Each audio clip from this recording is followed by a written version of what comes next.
तो जय हिंद भाई, वन सेकंड आप लोगों के लिए एक बहुत ही बड़ी अपडेट आ चुकी है। जिनका भी एसएससी जीडी में सिलेक्शन नहीं हो पाया, मीन्स वो दौड़ में रह गए हो और उनका ड्रीम डिफेंस फोर्सेस में ही जाना है, तो उनके लिए एक बहुत ही बड़ी अपॉर्चुनिटी आ गई है। ठीक है, आपको बीएसएफ का एक फॉर्म आ चुका है, बीएसएफ हेड कांस्टेबल और बीएसएफ एसआई का। तो सबसे टॉप में ही आप देख सकते हो यहाँ पे नोटिफिकेशन में BSF water wing constable, head constable, SI online form 2022। और फॉर्म फिलअप आपकी कब से है, क्या डिटेल है उसमें, क्या रिक्वायरमेंट है, चलिए पूरा आपको मैं डिटेल में बता देता हूँ। तो वीडियो को इसकी बिल्कुल मत कीजिएगा, और अगर आप चैनल पे फर्स्ट टाइम विजिट कर रहे हो तो चैनल को सब्सक्राइब करके बेल आइकन को ऑल पे प्रेस कर दीजिएगा। तो आप जैसे ही ये नोटिफिकेशन ओपन करते हो, सबसे टॉप में आपको दिख जाएगा कि BSF group B and group C water wing sub inspector SI and head constable and constable recruitment 2022 online form. और ये फॉर्म जो है आज से ही शुरू हुई है, और लास्ट डेट कब तक है, तो लास्ट डेट की अगर हम बात कर लें तो आपकी लास्ट डेट है 28 तारीख तक। ठीक है, 28/6 मीन्स 28 जून तक। 30 मई को ये फॉर्म स्टार्ट हो गई है, आपकी फॉर्म फिलअप स्टार्ट हो चुकी है। जिन्हें भी अप्लाई करना है, जो भी इंटरेस्टेड हैं, वो एलिजिबिलिटी क्राइटेरिया के थ्रू आप, अगर आप एलिजिबल हो तो आप अप्लाई कर सकते हो।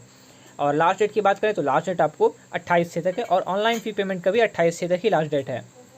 एग्ज़ाम का फिलहाल अभी कोई अपडेट नहीं है, पर अपडेट आएगा तो मैं आपको अपडेट कर दूंगा। तो अगर हम बात कर लेते हैं सब इंस्पेक्टर की, आपकी जो पेमेंट करनी है, मीन्स फ़ी जो है वो आप लोगों को 200 रुपया है जनरल, ओबीसी और ईडब्ल्यूएस के लिए। एससी कैटेगरी, एसटी कैटेगरी और पीएच कैटेगरी के लिए कोई रुपीज़ वहाँ पे चार्ज नहीं है। और अगर हम हेड कांस्टेबल या कांस्टेबल की बात करें तो इनके लिए जो है जनरल, ईडब्ल्यूएस, ओबीसी, इन सभी को 100 रुपीज़ पे करना होगा, और अदर को कुछ नहीं पे करना है। जो भी एससी कैटेगरी में है, एसटी कैटेगरी में है, पीएच में है, उन्हें कुछ पे नहीं करना है, तो उनके लिए फ्री ऑफ कॉस्ट है। तो ये तो हो गई आपकी फॉर्म कब से फिल होगी और इसकी चार्जेस क्या है। अब बात कर लेते हैं एलिजिबिलिटी क्राइटेरिया में। तो सबसे पहले हम बात करेंगे एज की। तो यहाँ पे जो एज रिक्वायरमेंट, एज जो आपको रिक्वायरमेंट है, तो एज रिक्वायरमेंट की अगर हम बात करें तो वो है 28/6/2022 मीन्स फॉर्म की जो लास्ट डेट है उस दिन तक आपकी एज जो है हेड कांस्टेबल के लिए 20 साल से कम नहीं रहनी चाहिए और 25 साल से ऊपर नहीं रहनी चाहिए। ठीक, और अगर सब इंस्पेक्टर की बात करें तो मिनिमम एज है आपको 22 साल और मैक्सिमम एज है 28 साल। तो ये आपको एज क्राइटेरिया दी गई है इस फॉर्म के लिए। नेक्स्ट हम बात करते हैं कि पोस्ट कितनी है। तो टोटल पोस्ट की अगर बात करें तो टोटल वैकेंसीज पोस्ट है 281, 281 पोस्ट है टोटल। ठीक है, टोटल पोस्ट हो गई 281। अब यहाँ पे अलग अलग ट्रेड वाइज बटे हुए हैं। सबसे पहला पोस्ट आता है आपको कांस्टेबल क्रू, कांस्टेबल के पोस्ट के क्रू को। तो टोटल यहाँ पे 130 पोस्ट है, और इसमें जो आपको एलिजिबिलिटी क्राइटेरिया मांगी गई है वो है class 10 high school pass from any recognised board in India plus 1 year experience in operation of boat below 265 HP and should know swimming. उसे स्विमिंग भी आनी चाहिए और 1 ईयर एक्सपीरियंस रहना चाहिए उनमें बोट बिलो में। ठीक है, नेक्स्ट अगर हम बात कर लेते हैं हेड कांस्टेबल मास्टर की। तो हेड कांस्टेबल मास्टर का आपका जो है नंबर ऑफ पोस्ट है 52। ठीक है, उसके बाद यहाँ पे अगर हम बात कर लें क्लास 10 हाई स्कूल पास रहना चाहिए, पहला क्राइटेरिया। दूसरा है कि उनके पास सी रैंक सर्टिफिकेट रहनी चाहिए, तभी वो भर पाएंगे, अदरवाइज एलिजिबल नहीं है। नेक्स्ट हम बात कर लेते हैं हेड कांस्टेबल इंजन ड्राइवर की। नंबर ऑफ पोस्ट है 64।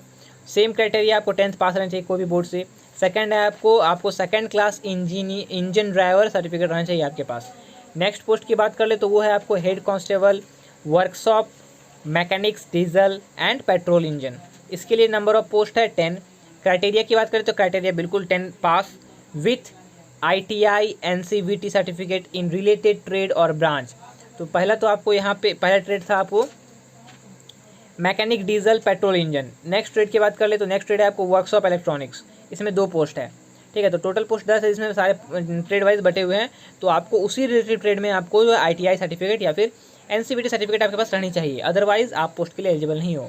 नेक्स्ट हम बात कर लेते हैं head constable workshop AC technician. तो नंबर ऑफ पोस्ट है 1। Head constable workshop electronics number of post है 1। Head constable workshop machinist number of post 1। Head constable workshop carpenter number of post 2। Head constable workshop plumber number of post 2। तो head constable plumber के बात करें तो आता है आपका sub inspector SI master. तो नंबर ऑफ पोस्ट की बात करें तो नंबर ऑफ पोस्ट है आपके पास 8, और क्वालिफिकेशन की बात करें तो यहाँ पे 10+2 intermediate in any stream from any recognised board. दूसरा चीज़ है आपके पास second class master certificate issued by central state inland water transport authority और मर्सेंटाइल मैरीन डिपार्टमेंट। तो अगर आपके पास सेकंड क्लास मास्टर सर्टिफिकेट है जो कि आपको वाटर ट्रांसपोर्ट अथॉरिटी के द्वारा इशू किया गया है, या फिर मर्सेंटाइल मैरीन डिपार्टमेंट के थ्रू, तो आप इस पोस्ट के लिए एलिजिबल हो सब इंस्पेक्टर SI मास्टर के लिए। नेक्स्ट हम बात करते हैं sub inspector SI engine driver. Number of post है 6, और क्वालिफिकेशन की बात करें तो पहला क्वालिफिकेशन आपको 10+2 intermediate in any stream in any recognised board in India. Second है आपके पास first class engine driver certificate issued by central state inland water transport authority और मर्केंटाइल मैरीन डिपार्टमेंट। सेम है यहाँ पे, वहाँ पे सेकंड क्लास आपको सर्टिफिकेट चाहिए, तो यहाँ पे फर्स्ट क्लास सर्टिफिकेट चाहिए। नेक्स्ट हम बात करें जो कि लास्ट पोस्ट है वो है सब इंस्पेक्टर एसआई वर्कशॉप का। तो यहाँ पे आपको बैचलर डिग्री मांगी गई है, नंबर ऑफ पोस्ट है आपके पास 2। तो bachelor degree in mechanical engineering और 3 year diploma in mechanical marine automobile engineering. तो इन सब ट्रेड में अगर आपने बीटेक कर रखी है, बैचलर डिग्री है आपके पास, तो आप या फिर 3 ईयर डिप्लोमा है तो इस पोस्ट के लिए एलिजिबल हो आप सब इंस्पेक्टर एसआई वर्कशॉप के लिए। और अगर आप हम बात कर लेते हैं फिजिकल क्राइटेरिया की फिजिकल एलिजिबिलिटी क्या है इस पोस्ट के लिए, जो भी 2 पोस्ट आई है आपको, हेड कांस्टेबल या फिर आपको सब इंस्पेक्टर की, ठीक। तो अगर हाइट की बात कर लें तो हाइट है 165 for male and 160 for ST category. यहाँ पे फीमेल के लिए कोई पोस्ट नहीं है, मेल के लिए है। नॉर्मल जो है मेल उन मतलब जो भी नॉर्मल कैटेगरी से आते हैं, ओबीसी से, ईडब्ल्यूएस से, जनरल से या फिर एससी से, तो उन सब के लिए 165 है हाइट और एसटी के लिए 160 हाइट है।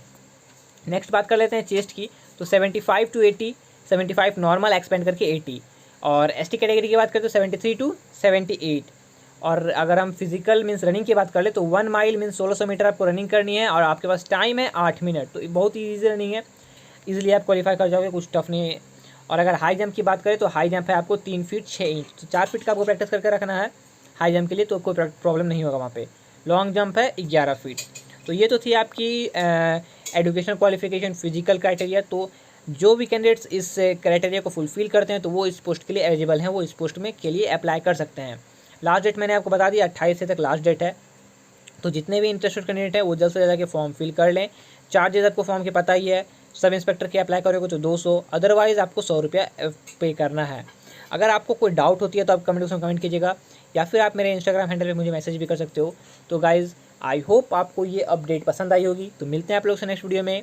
टिल देन जय हिंद जय भारत।